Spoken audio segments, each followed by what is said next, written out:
என்ன பார்த்தா அந்த செருப்பு கடை ஓனரோட வீட்டில் தான் இந்த சின்ன பொண்ணோட அம்மா வீட்டு வேலை செஞ்சுட்டு இருந்தாங்க. அந்த டைம்ல அவங்க ஒருத்தரை லவ் பண்ணி வீட்டை விட்டு வரும்போது அவங்களுக்கு கல்யாணம் பண்ணி வச்சதே இந்த ஓனர் தான்.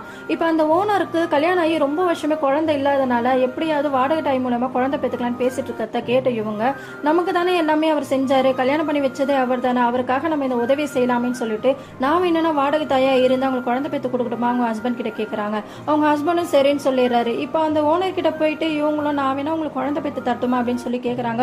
உடனே அந்த ஓனரும் ரொம்பவே சந்தோஷப்பட்டுட்டு உனக்கு என்ன வேணுமோ நான் செஞ்சு தரேன், உனக்கு எவ்வளோ காசு வேணுமோ நான் தரேன் அப்படின்னு சொல்றாரு. இல்லையா எனக்கு அதெல்லாம் வேணாம், நீங்க செஞ்ச உதவிக்கு நான் செய்யற நன்றி கடன் சொல்றாங்க. கொஞ்சம் மாசம் கழிச்சு அந்த பொண்ணை செக்கப்புக்காக ஹாஸ்பிட்டல் கூப்பிட்டு போறாங்க. அந்த பொண்ணை ரூமுக்கு செக்கப்புக்கு அனுப்பி விட்டுட்டு இந்த முதலாளியோட ஒய்ஃப் சொல்றாங்க, எனக்கு ஸ்டார்டிங்ல இருந்து என் விருப்பமே இல்லை, இவரால தான் இப்ப நான் இதுக்கு ஓகே சொல்றேன், ஒரு வேலைக்காரியோட வயிற்றுல என் குழந்தை வளரணும் அப்படின்னு சொல்றாங்க.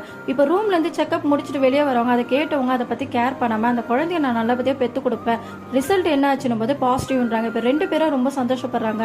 கொஞ்ச நாள் போன அப்புறம் அந்த பொண்ணை கூப்பிட்டுட்டு அந்த முதலாளி காசு கொடுக்குறாரு. இல்லம்மா என் ஒய்ஃப் இப்போ பிரெக்னென்ட் ஆயிட்டாங்க, அதனால எனக்கு இந்த குழந்தை வேண்டாம், அந்த குழந்தைய கலைச்சிடு நீன்னு சொல்லிட்டு காசு கொடுக்குறாரு. இதை கேட்டு அவங்க என்னால குழந்தையெல்லாம் கலைக்க முடியாது, எனக்கு காசு வேணாம்னு சொல்லிட்டு அங்கேருந்து வந்துடுறாங்க.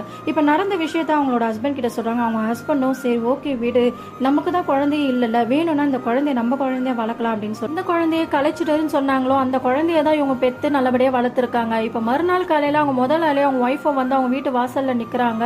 என்னன்னு பார்த்தா அவங்க முதலாளி ஒய்ஃபுக்கு குழந்தை பிறந்து அப்பவே இறந்துட்டு இருக்கு. அதனால இந்த குழந்தைய எப்படியாவது வாங்கி நம்ம வளர்க்கலாம்னு சொல்லி வந்து அவங்க கேட்கறாங்க. ஆனா இந்த பொண்ணு இது என்னோட குழந்தை, நான் சுமந்து பெத்தது, அதனால நான் கொடுக்க முடியாது அப்படின்னு சொல்லிடுறாங்க.